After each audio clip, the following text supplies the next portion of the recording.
Hello students, welcome to Venutai Chavan College Karad.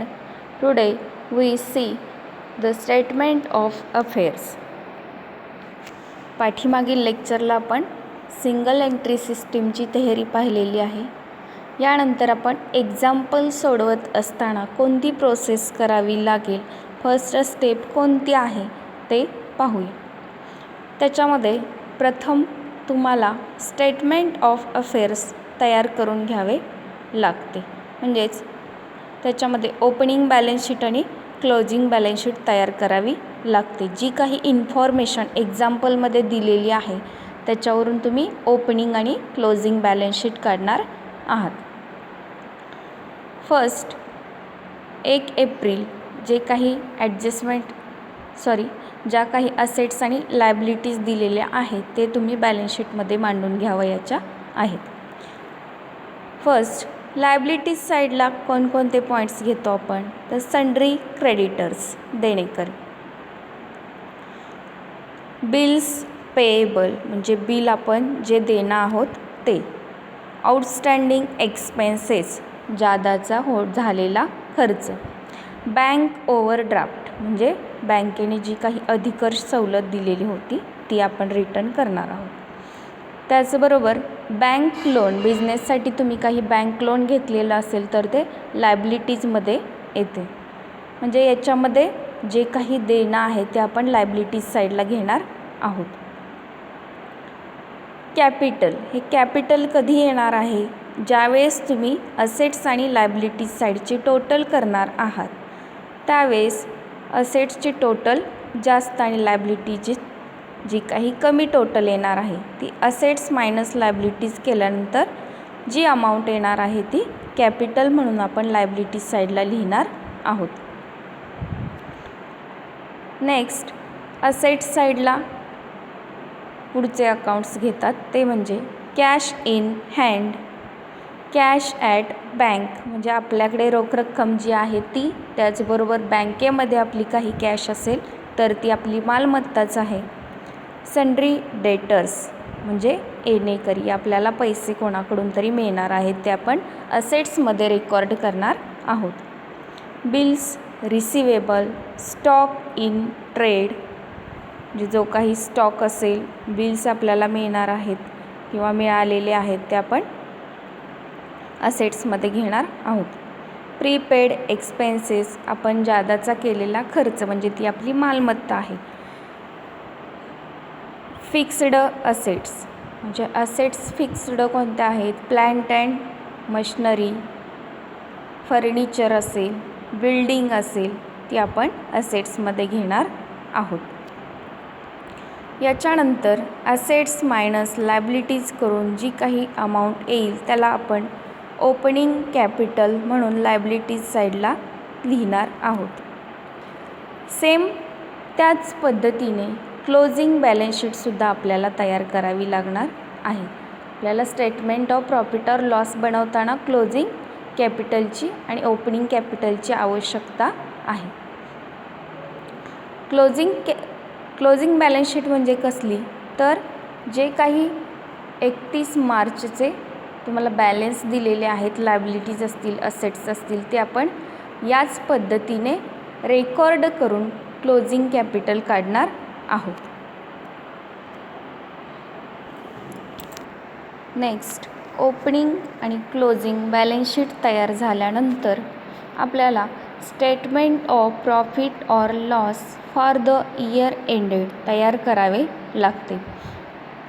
याच्यामध्ये तुम्हाला 3 column करावयाचे आहेत. फर्स्ट आहे तो पर्टिक्युलर्स, सेकंड अमाऊंट आणि थर्ड आहे तो अमाऊंट, जे इनर कॉलम अमाऊंटचा आणि आउटर कॉलम अमाऊंटचा असणार आहे. याच्यामध्ये फर्स्ट काय घ्यावयाचे आहे, तर जी काही आपण ओपनिंग बॅलन्स शीट आणि क्लोजिंग बॅलन्स शीट तयार करून ओपनिंग कॅपिटल आणि क्लोजिंग कॅपिटलचा बॅलन्स मिळालेला आहे त्यापैकी क्लोजिंग कॅपिटलचा बॅलन्स आपण फर्स्ट घेणार आहोत. First closing capital or capital at the end of the accounting year, जो काही बॅलन्स आलेला आहे तो आउटर कॉलममध्ये लिहायचा आहे. त्याच्यामध्ये ॲड काय करावयाचे आहे तर drawings made during the accounting year, म्हणजे ओनरने काही पर्सनल यूजसाठी असेल किंवा गिफ्ट कोणाला देण्यासाठी किंवा हाऊस एक्सपेन्सेससाठी यूज केलेली असेल अमाऊंट बिझनेसमधील, तर ती ड्रॉइंग्जमध्ये येते.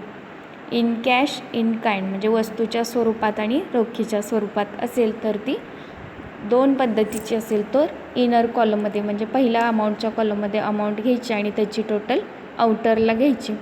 जो काही क्लोजिंग कॅपिटलचा बॅलन्स होता त्याच्यातून ड्रॉइंग्स ॲड करायचे. त्याच्यानंतर जी काही अमाऊंट येईल त्याच्यामधून ॲडिशनल कॅपिटल काही आणलेलं असेल बिझनेसमध्ये तर ते त्याच्यातून लेस करावयाचे आहे. म्हणजेच व्यवसाय चालू असतानाच तुम्ही मध्येच काही दिवसांनी म्हणजे 6 महिन्यांनी किंवा 3 महिन्यांसाठी काही कॅपिटल बिझनेसमध्ये आणला असेल तर ते ॲडिशनल कॅपिटल असते, ते आपण बॅलन्समधून लेस करतो. क्लोजिंग कॅपिटलच्या बॅलन्समधून ॲडिशनल कॅपिटल लेस केल्यानंतर जो काही बॅलन्स येतो त्याला ॲडजस्टेड क्लोजिंग कॅपिटल असे म्हटले जाते. काय म्हणतात? Adjusted closing capital. Next, adjusted closing कॅपिटलमधून आपण जो काही ओपनिंग बॅलन्स शीटचा बॅलन्स आलेला त्याला आपण ओपनिंग कॅपिटल म्हणतो, ते त्या अमाऊंटमधून लेस करून घ्यावयाचे आहे. त्यालाच ओपनिंग कॅपिटल किंवा opening at the beginning of the accounting year असंही म्हटलं जातं. ओपनिंग कॅपिटल ॲडजस्टेड क्लोजिंग कॅपिटलमधून लेस केल्यानंतर जो काही बॅलन्स येईल त्याला प्रॉफिट बिफोर ॲडजस्टमेंट असे म्हणतात. काय म्हणतात? Profit before adjustment.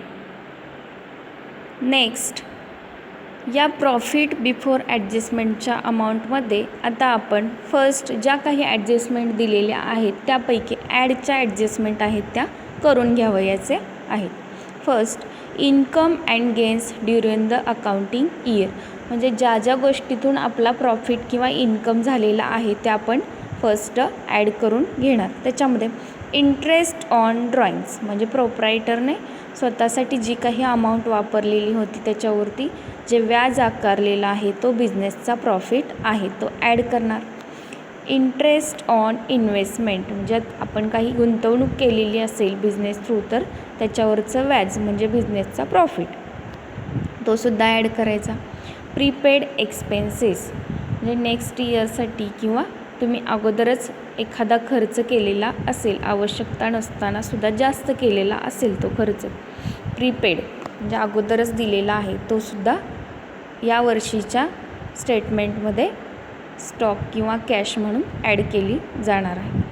Next, outstanding income म्हणजे तुम्ही ठरवलेला त्याच्यापेक्षा तुम्हाला जास्त काही प्रॉफिट झाला असेल अपेक्षापेक्षा तो आउटस्टँडिंग असणार आहे जादाचा इन्कम, तो सुद्धा ॲड करणार आहोत. Next, under valuation of assets, त्यालाच काय म्हटलं जातं? Increase in the value of assets म्हणजे तुमच्या मालमत्तेची किंमत 1,00,000 होती, मालमत्तेची किंमत किती होती? 1,00,000 होती आहे, 1,00,000 आहे. त्याच्यापेक्षा रेकॉर्डिंगमध्ये फक्त 50,000 दाखवले तर तुमच्या मालमत्तेची किंमत 50,000ने कमी झालेली आहे. म्हणजे 1,00,000च्या ऐवजी 50,000, म्हणजे या ठिकाणी व्हॅल्युएशन किती कमी केलेलं होतं? 50,000, ते आपण या ठिकाणी दाखवणार आहोत. Next, over valuation of liabilities or decrease in the value of liabilities म्हणजे देणं तुमचं 10,000 असताना चुकून 15,000 दाखवले, म्हणजे तेवढं तुम्ही देणार आहात का? नाही, फक्त 10,000च देणार आहात. चुकून रेकॉर्डिंगला 15,000 पडलेत म्हणजे देणं जास्त कुठलं दाखवलं आहे? फक्त 5,000चं, ते आपण ॲडमध्ये दाखवणार आहोत. म्हणजे तो आपला स्टॉक आहे, कॅश इन हँड आहे 5,000च्या अमाऊंट जी जादा तुम्ही देणं म्हणून दाखवलेली आहे ती आपण ॲड करणार आहोत. नेक्स्ट, आता आपण हा जो बॅलन्स आहे तो ॲड केल्यानंतर म्हणजेच प्रॉफिट बिफोर ॲडजस्टमेंटमध्ये ॲडच्या ॲडजस्टमेंट केल्यानंतर याची टोटल करून जी अमाऊंट येईल त्याच्यामधून नेक्स्ट पॉईंट्स किंवा ॲडजस्टमेंट आहेत त्या लेस करावयाच्या आहेत. Less expenses and losses during the accounting year, म्हणजे तुमच्यावर त्या आर्थिक वर्षामध्ये जे काही लॉस झालेले आहेत किंवा खर्च झालेले आहेत ते आपण आता लेस करणार आहोत. फर्स्ट, इंटरेस्ट ऑन कॅपिटल, म्हणजे भांडवलावरती व्याज देण्यासाठी झालेला खर्च. इंटरेस्ट ऑन बँक लोन, म्हणजे बँकेच्या कर्जावरती व्याजासाठी झालेला खर्च. Next, bad debts and provision for bad and doubtful debts, म्हणजे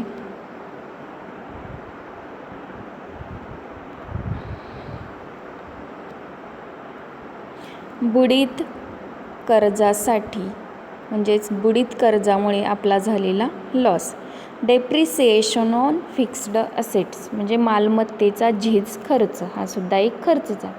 ओव्हर व्हॅल्युएशन ऑफ असेट्स, त्यालाच काय म्हणतात, decrease in the value of asset, म्हणजे तुमची मालमत्ता 50,000ची होती आणि दाखवली 60,000, म्हणजे तुमचं ओव्हर व्हॅल्युएशन 10,000चं झालेलं आहे. तेवढी तुमचा बॅलन्स नाही, ती मालकीची रक्कम नाही, ती आपण लेस करणार आहोत. Next, under valuation of liabilities, म्हणजे तुमचं देणं जास्त असून कमी दाखवलं तुम्ही. 20,000 द्यायचे होते आणि फक्त 15,000च दाखवले, म्हणजे 5,000चं व्हॅल्युएशन तुम्ही कमी दाखवलेलं आहे. तेवढी रक्कम आपण दुसऱ्याला देणं आहोत, ती या ठिकाणी घेणार आहे. नेक्स्ट, आउटस्टँडिंग एक्सपेन्सेस, म्हणजे जादाचा झालेला खर्च, म्हणजे ठरवल्यापेक्षा जास्त खर्च करावा लागला, तो सुद्धा तुमचं देणं आहे. इन्कम रिसिव्ड इन ॲडव्हान्स, ॲडव्हान्समध्ये तुम्ही इन्कम घेतलेला आहे, म्हणजे पुढच्या वर्षासाठीचा होता तो आत्ताच घेतला असेल तर या वर्षीच्या रेकॉर्डिंगमध्ये तुम्हाला ते देणं आहे. म्हणजे जी काही अमाऊंट आली होती त्याच्यातून तुम्ही लेसच्या ॲडजस्टमेंट केल्यानंतर जर तुमचा बॅलन्स प्लसमध्ये येत असेल तर त्या बॅलन्सला आपण नेट प्रॉफिट म्हणणार, आणि जर बॅलन्स तुमचा मायनसमध्ये येत असेल तर त्या बॅलन्सला नेट लॉस असे म्हटले जाते. म्हणजे जो बॅलन्स येईल त्याला net profit or net loss during the accounting year असे म्हणतात.